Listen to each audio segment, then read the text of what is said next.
let's go over everything happened on Thursday night in the NBA. The first game is the Timberwolves beat the Orlando Magic 104-89. Timberwolves picked up a couple wins in their last two games. Is that right? They did they won three straight. They did a small lineup change. They've been starting Dante DiVincenzo here. He had four threes, two steals, four assists. Those look good. It's just the minutes is low this game. So if you already have him, I don't mind. Just continue to ride it out. At least now he's starting, so his minute range is, 24 to 30 minutes, right? Mike Conley came off the bench. He played 23 minutes. He also had an okay game with two steals, one three, and two assists. But Dante, in my opinion, category leagues need to be rostered. He's obviously not relevant in points leagues. Anthony Edwards hit 4 threes, 21 points. Not the best game. Rudy had 12 rebounds, no defensive stats. Rudy has been not. He hasn't been good this year. Rudy on the season. To be honest, the whole entire Timberwolves team, Rudy on the season is 97th ranked player, averaging just 1.5 blocks, 10.7 rebounds. Yeah, just not enough blocks. He's a guy that usually get at least 2.5 minimal. This year, only 1.5. Very little value, to be honest. And the rebounds are always nice, but blocks just not enough. Julius Randle had 23 points. He's okay. Surprisingly, he goes 6 for 6 from the line. But basically, really, what's changed is Dante DiVincenzo needs to be picked up. And let's see if they can rack up some wins, against some bad teams. Magic, they actually, Ben Carroll, he's close to be. He's close actually. He'll be back. I think he was questionable coming into this game, so some of these guys might lose minutes moving forward. But Cole Anthony still needs to be rostered as long as Jalen Suggs is out. Really good game from him: 5 assists, 2 steals, and 2 blocks. Gogo, yeah, just provide a lot of defensive stats: 1 steal and 3 blocks with 8 rebounds and 15 points. KCP doing his thing, perfect 3-and-D guy, big minutes, right? Pretty efficient as well. Wendell Carter Jr. now only gets 17 minutes. It's don't worry about him in fantasy for now. The next one is the Golden State Warriors beat Detroit Pistons 107-104. Big win for the Warriors because actually Detroit is good this year. So they beat them on the road. Curry had a rough one, 17 points, only 2 for 14, only 2 threes, 9 rebounds, 6 assists, 2 steals. Those are pretty good. Dennis Schroeder, 6 assists, a steal and a block. He's still a hold. He still have some upside because he's starting, playing 35 minutes. Maybe he figures things out, right? Because the assist is just very juicy. Tracy Jackson Davis had had a good game, 26 minutes, 10 rebounds and 14 points, but just no defensive stats. Draymond Green has been pretty good, I would say. He's getting a lot of defensive stats. But on the season, he's 135th ranked player. 5.6 assists is good. 1.1 steal is good. 1.2 blocks is good. 6.2 rebounds as well. But everything else, his percentages are horrible. He turned the ball over actually only 2.5 times. And he'll have games like this where he get 2 steals and 2 blocks and a bunch of assists. So in category leagues, there's still a pretty strong reason to roster him. Buddy Hield hit 5 threes. Oh, actually, he got the start with Wiggins out. So if Wiggins continues to be out, Buddy could definitely be an option to stream some threes. But you just never know. Even with everybody out, maybe he only get to play, 20 minutes. Actually, this game, Steph Curry was a minus 14. So he really struggled here. The Warriors bench did the work. Pistons, they are a great team. Oscar Thompson, if he's on the waiver wire, I would definitely pick him up. He only played 16 minutes, but also, he had 3 fouls. Otherwise, maybe he played 20 to 25 minutes. Tobias Harris had 13 points. Jalen Duren, he's been getting those defensive stats. That's going to help his value a lot. 1 steal and 3 blocks. Malik Beasley, he's an absolutely must roster. Absolutely must roster. He hit 4 threes, 21 points. Yeah, well, he just give you threes and points, but the volume of threes you'll be providing is pretty huge. 4 threes. Look how many threes he took. 14 threes. If he had a good night, he hit 8 of them. K Cunningham 3 for 6 from 3, 32 points. K Cunningham just been balling all year. Played 40 minutes as well. Went 5 for 8 from the line. But really, Oscar Thompson, Malik Beasley, right now they need to be rostered. But with these guys, things could still change, right? Maybe they have Malik Beasley come off the bench only playing 25 minutes, right? With Jaden Ivey out. So, which is why if they playing very well, try to sell them. The next game is the Toronto Raptors lost to the Cavaliers, 120. Somewhat close game actually. They put up 126 points, and we see the Raptors young guys playing together. RJ 20 points, 5 rebounds, 5 assists, and 2 steals and 2 threes. Pretty good, right? He was a minus 15.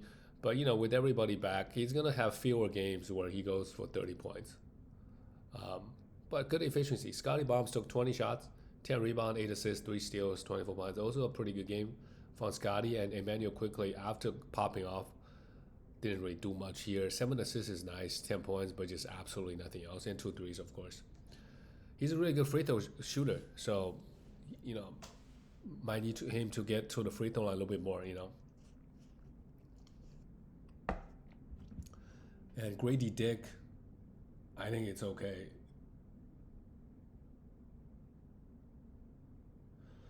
I think it's okay to drop him, right? Yeah, it's totally fine to drop him, I think.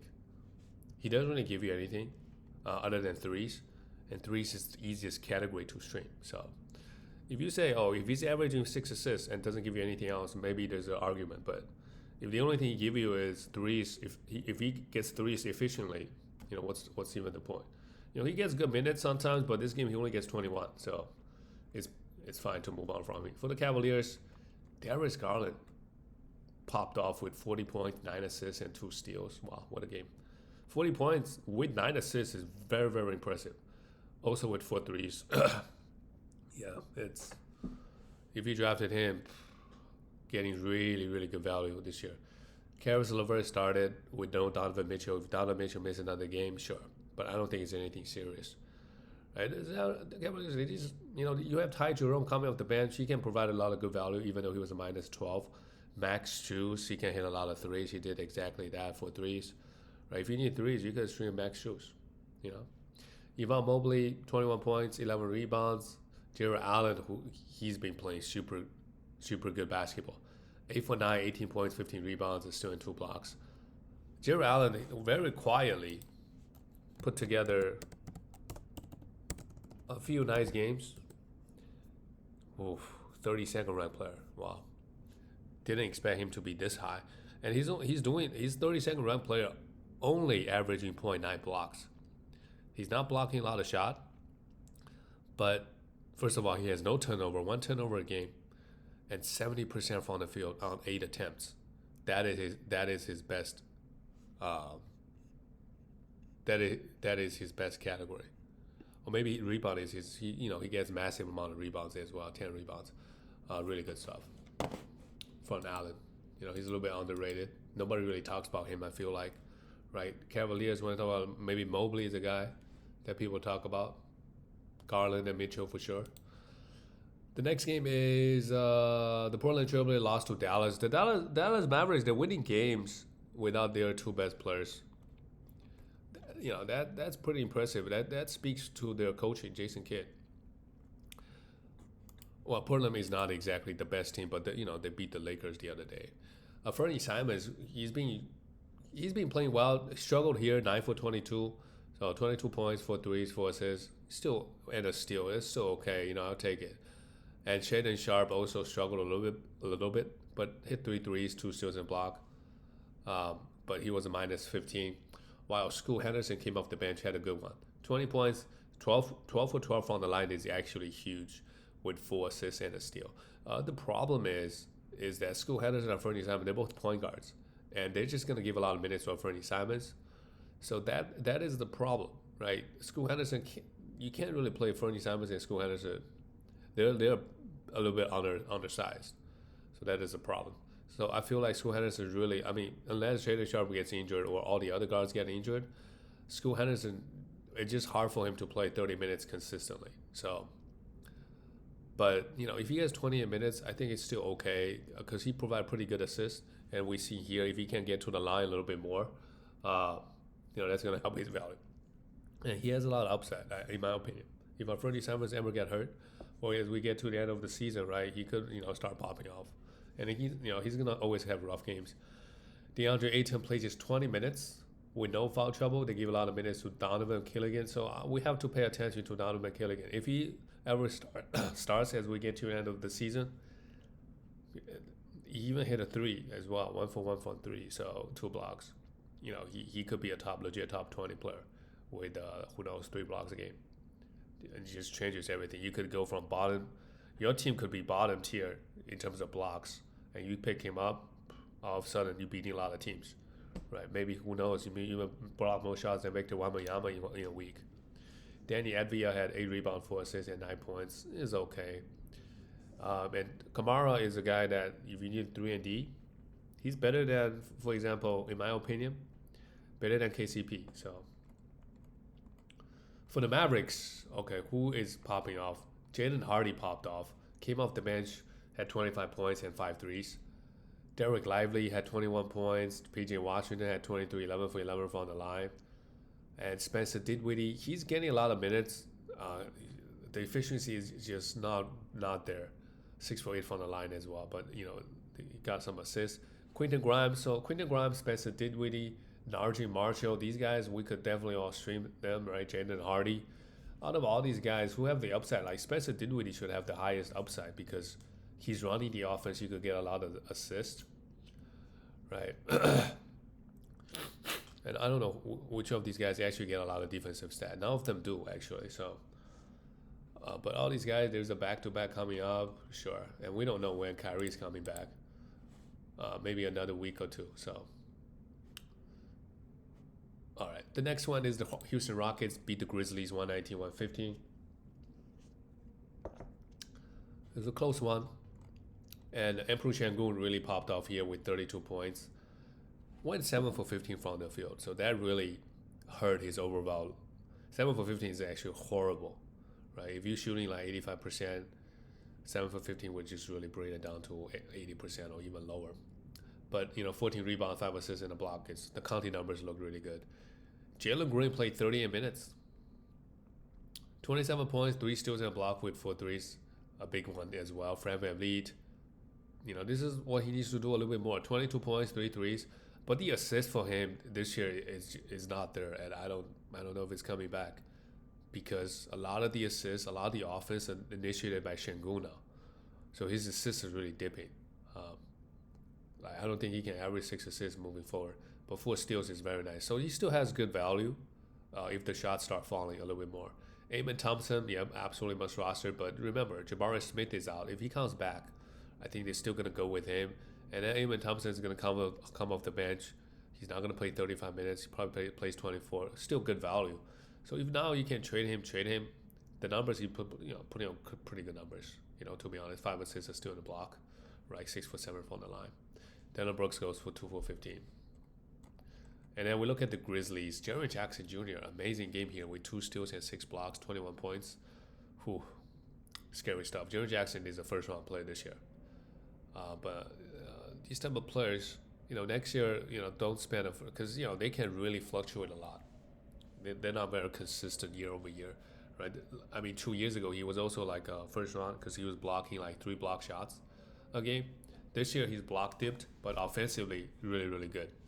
So who knows what's gonna happen next year? Ja Morant, he came back, 27 points, only 3 assists and a steal. Okay game. And Desmond Bane plays just 27 minutes because this game he was in some foul trouble. He's been underwhelming, and this game he only took 10 shots as well. Zach Edey, they start him, but he only gets 17 minutes because the 5 personal fouls. Look, if you need a field goal, I don't think he blocked that many shots either. So, depending on what your team needs, if you need a field goal, if you really need a big man, yeah, he might be one of the better options out there on the waiver wire, so it's fine to have him. But if you don't need a big man, you don't have to have him. And this game, Santi Aldama came back too. So he played 23 minutes, so Jalen Wells only plays 22. Santi Aldama, if he's on the waiver wire, I will pick him up. Now he's coming off the bench playing just 23 minutes. but the guy can really put up numbers. So Lucanari, you stream him for threes. The next one, Phoenix Suns. Well, they barely beat the Hawks. That's good. 115-123. They lost to the Hornets a couple of days ago. At home, they beat the Hawks by 8 points. Trae Young only 7 assists, 21 points. Jalen Johnson is still out, so Ricochet plays just 19 minutes. For now, Bogdanovic needs to be rostered, but I think when Jalen Johnson comes back, Hunter and Bogdanovic's minutes both might suffer a little bit. Right? If you give these guys 30 minutes, sure, they're must rosters, but they're just not getting the minutes. If Jalen Johnson comes back. So we'll see how they distribute the minutes, because Jalen Johnson is going to play 35 minutes a night, usually. It's not too serious. I think he's going to be back in the next 2 games or whatever. Dyson Daniels had 3 steals. That's good. Clint Capella had a steal and 2 blocks in his 25 minutes, while Okungu, they're still splitting the minutes. But yeah, if Capella is if he's out there on the waiver wire, right, I prefer Capella over Eddie right now. Maybe Eddie have a higher upside, but Capella is way more consistent. If you talk about rebounds, right? If you need rebounds, field goal, well, he went 4 for 11 here. I don't know what happened. Bogdanovic had a pretty good game with 2 steals, 3 threes, 17 points, right? Outplayed DeAndre Hunter. For Phoenix, Tyus Jones, his minutes is getting lower and lower. That's a little bit concerning. Look, if you only play 25 minutes, I don't think he's a must roster, and also probably need to hold him because Bradley Beal might get traded. So if Beal gets traded, maybe Tyus Jones going back playing 35 minutes. Right? 28 minutes of Tyus Jones is just not enough. But again, he gives you assists, which is one of the hardest category to find. So if he gets dropped, right, he's probably the guy with the most assists, and somebody in the league is gonna pick him up. So if you get tired of him, try to sell him. Just don't drop him straight up, because he has good value when it comes to assists. Devin Booker, 12 assists, 20 points. He got his assists, but didn't shoot the ball well, and 0 for 8 from 3. KD only 23 points, 7 assists. Yeah, when everybody's healthy, KD doesn't actually take that many shots. He's trying to facilitate. He's trying to get his teammates going, right? And 3 blocks as well. That's good. Bradley Beal came off the bench, also had a good game. You gotta respect Bradley Beal, right? Clearly, he wants to get traded. The team want him out, but he still shows up and play pretty well here. 25 points, even though he was a -5. Mason Plumlee, he's been starting. He has some good value, so he's a big man that can get assists. So sure, I'll be happy to stream him. And the 3 and D guys on this team, you just don't know. Grayson Allen, he had a big one, 7 for 8 from the field, but you just don't know who's gonna get more minutes, right? Ryan Down had 4 personal fouls, right? Both guys, if there's a back-to-back and you need threes and defensive stats, both guys could be really good options. And Yusuf Nurkic just did not play. He just didn't even play. He wasn't hurt or anything. So with that, you gotta drop him. Come on. Last game of the night, we have the Miami Heat beat the Jazz 97-92. I mean, the Heat also, there's a Jimmy Butler situation going on with the Miami Heat. So Tyler Hero had 23 points, 4 threes. That's what he's gonna average rest of the way, right? 23 points, 24 points, 5 assists, 6 assists, a bunch of threes, 4 threes, right? Hopefully the percentage will be good and he can get some defensive stats. A steal and block here is pretty good. Bam Adebayo, the defensive stats started coming in a little bit. 3 steals and 2 blocks. But for whatever reason, he played just 28 minutes.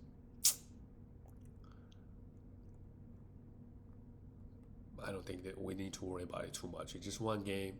Some other guy off the bench probably really outplay him, like Nikola Jovic played 27 minutes. Put up a good line. Like, he's a guy that we should also pay attention to. Right? He had 2 threes. Efficiency might be rough from time to time, but he had 2 threes. He can do everything. 6 rebounds and even got you 5 assists, right? And he's a big guy. He can block some shots, can get some steals. So pay attention to him. Terry Rozier, they start him, they give him minutes, just doesn't do anything with it. 9 points and 1 3. And Triple J, 7 for 11, 20 points. Yeah, he also needs to be rostered. He's been playing really, really well with the Jimmy Butler suspension. For the Jazz, Well, they still don't have Keontae George, so Isaiah Collier could be a good stream for some assist, right? For some threes. He played 33 minutes here with 9 assists. Because remember the Jordan Clarkson is also out, so they need some guard plays. Colin Sexton had 23 points, 5 assists. Kind of sucks with everybody out. He only get 28 minutes. Walker Kessler, 15 rebounds, 2 blocks. That's just another day for him. Rebound is really, really good. His value, his ranking is gonna really dictate on how many blocks he gets. If he can get 3 blocks, top 25 ish. If he just gets 2, 1.5, right, top 50, 60. But this year, either way, he's very, very good. He's beating his ADP. He's getting a lot of minutes. That's the difference this year versus last year. And he's been very healthy. I feel like he really hasn't missed a lot of games. Lauren Markkinen goes 8 for 24. He's just not good this year. 6 threes is good, 23 points, but doesn't really provide anything else. Efficiency this year just has not been good for him. And again, they have nothing to play for, so you really got to try to trade Laurie. And that's it, guys. I'll see you tomorrow.